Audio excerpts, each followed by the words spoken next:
There is another man, though, who actually has masterminded the whole thing.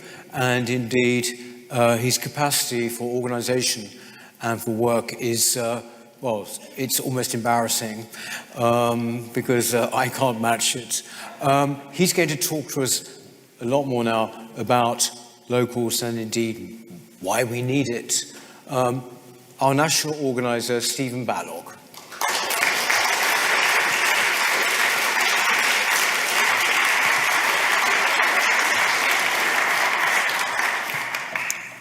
Good afternoon, everyone. Peter, you're too kind. About 6 weeks ago, at 2:30 in the morning, we were woken up in our little part of Ealing, West London, by what sounded like gunshots in the street outside our house. A deafening round of staccato fire.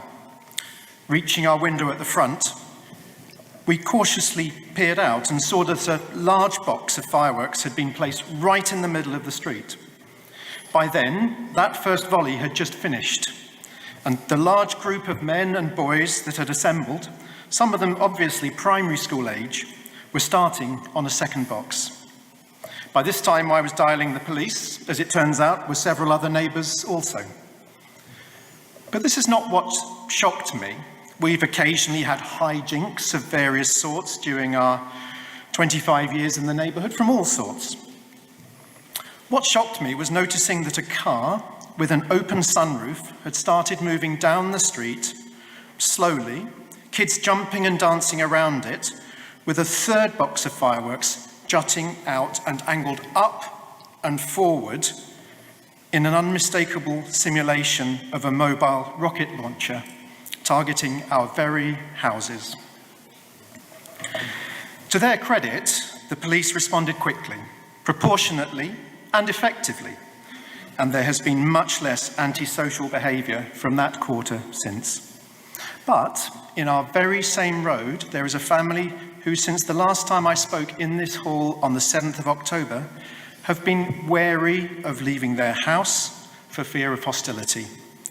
Both of these things in London and literally close to home.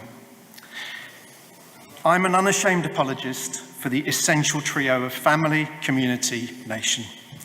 Not just in an abstract sense, in fact, very much not in an abstract sense, but in expressing the real, practical and urgent necessity in some real way of restoring them in our times. We all know that community, after all, form the warp and weft of our society. We also sense that this fabric is in danger of becoming threadbare and not even patchable. Well, what do I mean by community here today in the United Kingdom? Let me throw out a few sample definitions. A social group whose members reside in a specific locality, share government, and often have a common cultural and historical heritage, who share an identity-forming narrative, who have a shared socially significant characteristic such as place, set of norms, culture, religion, values, customs, or identity.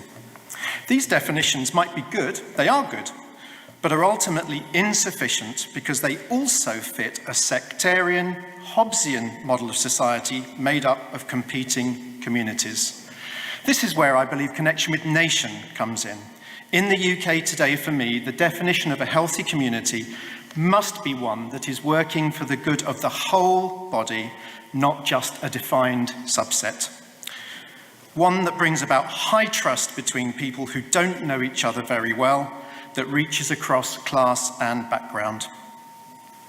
Community, as we also already know, takes the constant keepy-uppy of sustained effort, individual and collective acts of will, commitment, competence, and generosity, all for the betterment of others. What does it look like in practice? Well, to adapt the late historian Kenneth Clark's comment about civilization, we know it when we see it.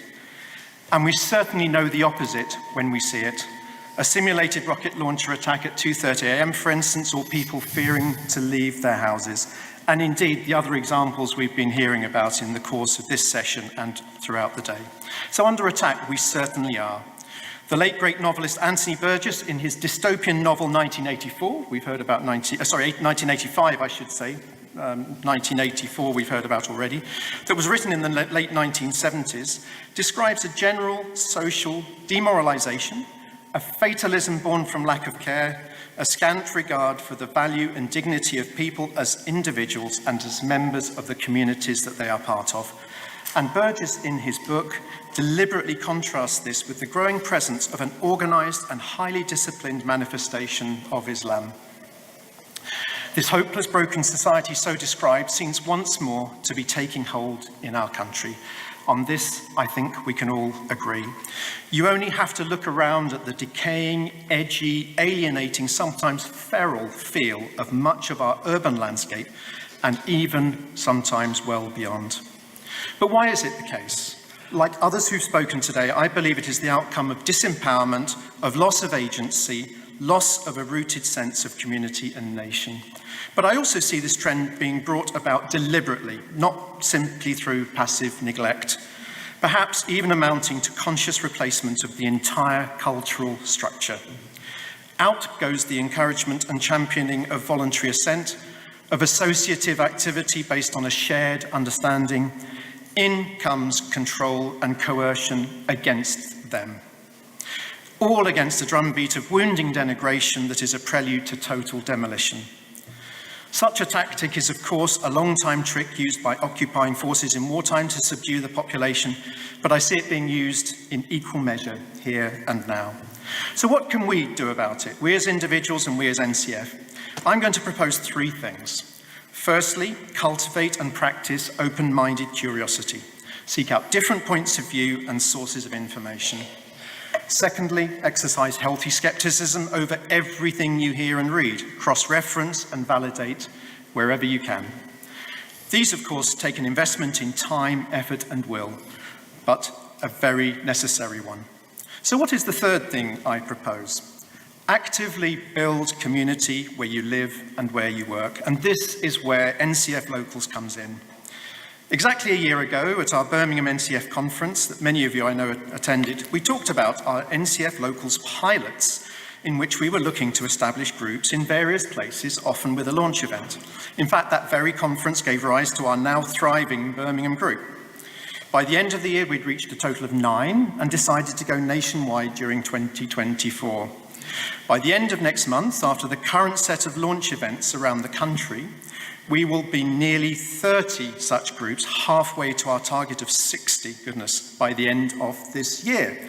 And I hope there's going to be a map that comes up to show where we have got to, if I just pause for a second. There we are. So by the end of May, we should have established groups in every one of those centres. If you can't see it very well, we have reproductions of the map at our locals table. One point I want to make is that we're not confining it to England. We will be in Edinburgh as of early May, and we fully intend to go to Wales, and indeed, why not to Northern Ireland too? We have a number of NCF Locals on our books from Northern Ireland. So many of you here are already part of NCF Locals. You might be a member of one of these groups, or you might be in one of the regions.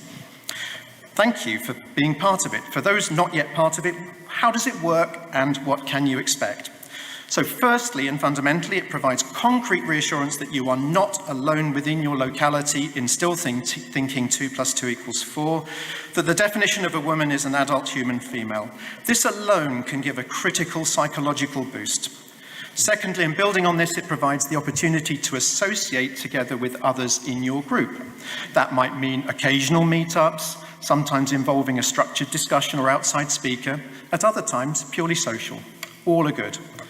Thirdly, once the group is established and continuing to attract new participants, it can decide how to act to influence politics in its own area, calling local parliamentary candidates, like me, to account on matters of culture, for instance. This aspect will certainly develop further as the general election comes up, and perhaps especially beyond it in the aftermath. For those living in an area not yet with an NCF Locals group, in fact for everyone, we also have our online private community platform within which you are able to interact with others in your own region and also able to participate in common online discussion forums. Many of you, I'm sure, will have discovered those and the rough and tumble of such discussions. As well as regional groups, we have experimental affinity groups for those involved in universities and for students and under 30s, and we'll be happy to add more such groups over time if these work out. And our future plans include the establishment of an online series of talks and discussions from the many experts we have in our number, and perhaps outside speakers also, plus plenty more besides. So what do we ask of you in return to be part of it? Well, we need you to have registered so that we can be sure everyone is in agreement to a common set of community guidelines, which amount to a commitment to respectful interaction and discretion at all times.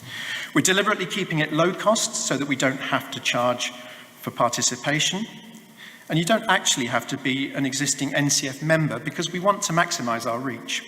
That said, as Peter has also already mentioned, we do encourage everyone also to consider becoming an NCF member because that helps provide the funds, not just for NCF Locals, but for the other activities of NCF, its channels and so on.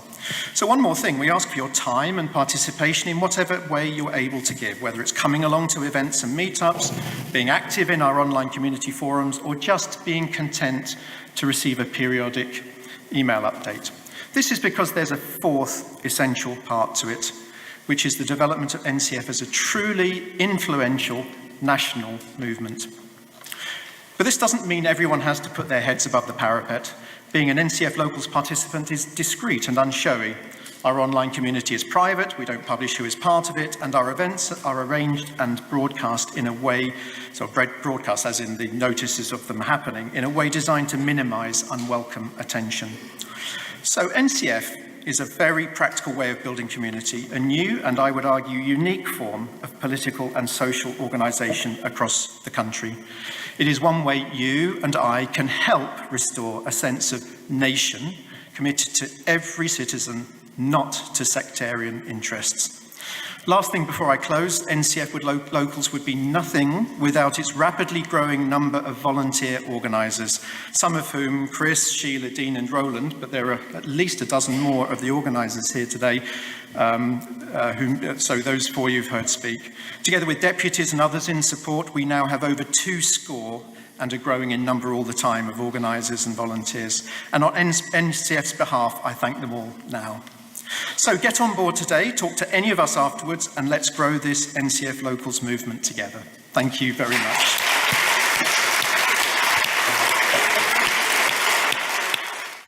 Hello.